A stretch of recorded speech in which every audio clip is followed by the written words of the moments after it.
पिछले वीडियो में हम लोगों ने जाना था कुछ बेसिक टर्म्स जैसे कि मूलधन, मिश्रधन और ब्याज, ये सब क्या होता है।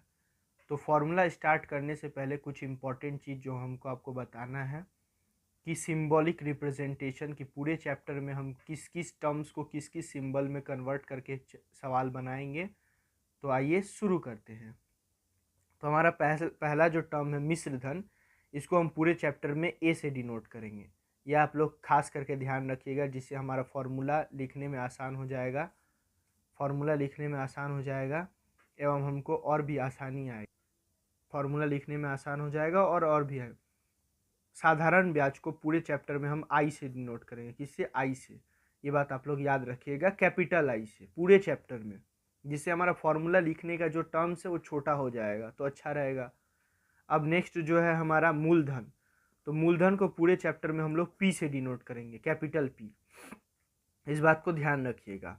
और जो ब्याज दर होता है, जैसे कि हम बताए थे रेट ऑफ इंटरेस्ट, जिसके वजह से ब्याज निर्धारित की जाते हैं, उसको हम लोग स्मॉल आर और परसेंट, ये दोनों साथ में रहेगा कि जैसे 6%, 6%, 7% ऐसे करके न्यूमेरिकल में दिया रहेगा।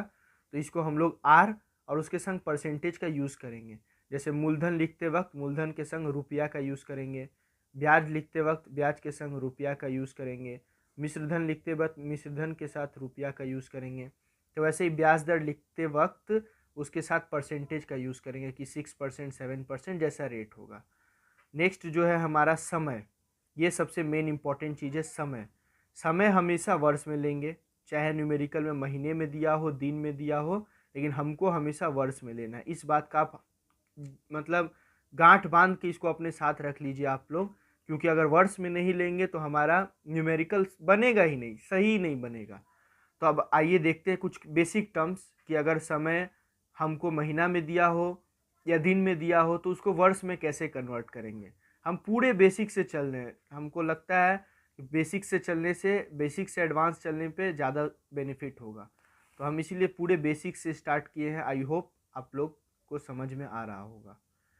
तो आइए हम देखते हैं कि अगर मंथली, महीने या दिन में गिवन हो तो उसे वर्ष में कन्वर्ट करेंगे। सबसे पहला इम्पोर्टेंट बात तो यही है कि अगर मंथ में दिया हो, मंथली दिया हो समय, या दिन में दिया हो कि इतना दिन, इतना मिनट ऐसे करके, तो उन सब को हम वर्ष में पहले कन्वर्ट करेंगे। अब ये क्वेश्चन अराइज होता है कि वर्ष में कन्वर्ट करेंगे कैसे। तो अगर न्यूमेरिकल या क्वेश्चन में दिन में दिया हो, डे में, तो उसको वर्ष में कन्वर्ट करने के लिए उसको 365 से डिवाइड करेंगे। क्यों? क्योंकि सबको पता है कि एक वर्ष में कितने दिन होते हैं, 365 दिन।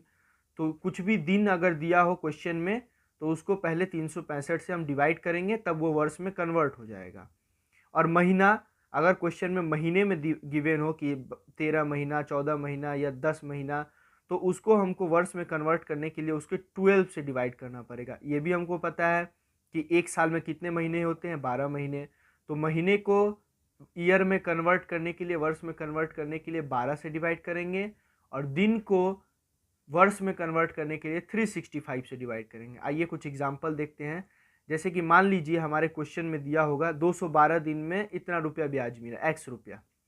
तो इस 212 दिन को हमको वर्ष में अगर कन्वर्ट करना है तो 212 डिवाइड बाई 365, ये हमेशा याद रखना है हमको कि अगर दिन में दिया हो तो उसको 365 से डिवाइड कर देंगे। और यही सेम टू सेम नेक्स्ट जो कंसेप्ट है हमारा कि अगर महीने में दिया हो तो उसको वर्ष में कन्वर्ट करने के लिए हम 12 से डिवाइड कर देंगे। जैसे कि यहाँ पे 10 महीना दिया हुआ है तो उसको एक वर्ष यानी कि वर्ष में कन्वर्ट करने के लिए 10/12 करेंगे। तो आई होप आपको समझ में आ गया होगा। अब हम लोग फॉर्मूला स्टार्ट करेंगे कि पूरे चैप्टर में कौन कौन से फॉर्मूला यूज़ होते हैं। तो इस चैप्टर में यूज़ होने वाले कुछ इम्पॉर्टेंट फार्मूलों को आइए हम लोग देखते हैं, जिसमें से पहला इम्पॉर्टेंट फार्मूला है साधारण ब्याज निकालने का। यही सबसे मेन है इस चैप्टर में।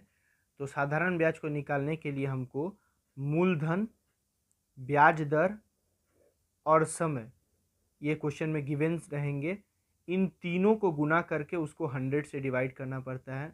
इसका जो शॉर्टकट है या जो सिंबॉलिक रिप्रेजेंटेशन हम बताए थे उसके अनुसार I = PRT/100, ये एक ही फॉर्मूला पूरे चैप्टर में है, जिसको याद करके हम बाकी सारे फॉर्मूले को डिराइव कर सकते हैं। तो आप लोग इसको 100% याद रखिएगा कि I = PRT/100। अब देखिए, अगर हमको P पूछा कि क्वेश्चन में I, R और T गिवन है, P पूछ दिया, तब I इंटू 100 क्रॉस मल्टीप्लिकेशन कर देंगे, I इंटू 100 और P पूछा है तो P इधर आ जाएगा और बाकी जो बचा उसको इसके नीचे लिख देंगे। तो फॉर्मूला क्या बन जाएगा, I into 100 by R T, अगर P निकालना है। तो सेम टू सेम यहाँ पे बहुत इजी फॉर्मूला है ये। तो अगर हमको P पूछा है तो आर टी, आर पूछा है तो पी टी और टी पूछा है तो पी आर, बस इतना ही करना है पूरे चैप्टर में।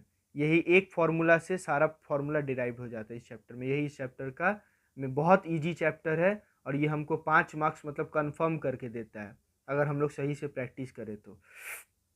और एक फॉर्मूला ये है, A is equals to P plus I, मतलब मूलधन प्लस ब्याज दोनों को अगर हम जोड़ देंगे तो ये मेरा अमाउंट मिश्रधन होगा। ठीक है, तो यहाँ पे हमको समझ में आ गया कि अगर P पूछेगा तो क्रॉस मल्टीप्लाई करके RT हो जाएगा, अगर R पूछेगा तो ये P इधर चला आएगा, R इधर चला जाएगा तो PT हो गया। अगर यही फिर यहाँ पे यही सेम टू सेम पूछ दिया, ये T पूछ दिया तो ये R इधर चला आएगा, T इधर चला जाएगा, तो फॉर्मूला बन जाएगा PR। तो इस पूरे चैप्टर में अगर हम एक इक्वेशन को याद कर ले, I into 100 is equals to PRT, ये एक इक्वेशन से पूरा चैप्टर, ये जो ट्रिक है, ये ट्रिक है, इस एक इक्वेशन से पूरा चैप्टर खत्म, एक बार में पूरा चैप्टर खत्म कर दिए। वो जो होता नहीं है महामंत्र या गुरु मंत्र, यही है इस चैप्टर का कि एक फॉर्मूला से हम पूरे चैप्टर को ही खत्म कर दिए। अगर ब्याज पूछा तो 100, अगर ब्याज पूछा तो 100 को इधर भेज दीजिए, अगर मूलधन पूछा तो RT को इधर भेज दीजिए, अगर ब्याज दर पूछा तो PT को इधर भेज दीजिए, और अगर T पूछा तो PR को इधर भेज दीजिए। तो मतलब एक इक्वेशन अगर आप लोग इसको याद करेंगे तो 100% पूरे चैप्टर में जितना भी फॉर्मूला हम यूज़ करेंगे सारा एक इस इक्वेशन से ख़त्म हो जाएगा। तो ये हमारा गुरु मंत्र था, इसको आप लोग अलग से नोट करके अच्छे से इसको याद कर लीजिए, क्योंकि इस इक्वेशन से ही पूरा चैप्टर ख़त्म हो जाएगा। तो आई होप आपको समझ में आ गया होगा, और अगर किसी भी फॉर्मूला में डाउट हो तो चैनल के नीचे कमेंट करें और प्लीज़ लाइक एंड सब्सक्राइब कर दें हमारे चैनल को, जिससे हम आपके लिए और भी वीडियोस बना सकें। Thank you.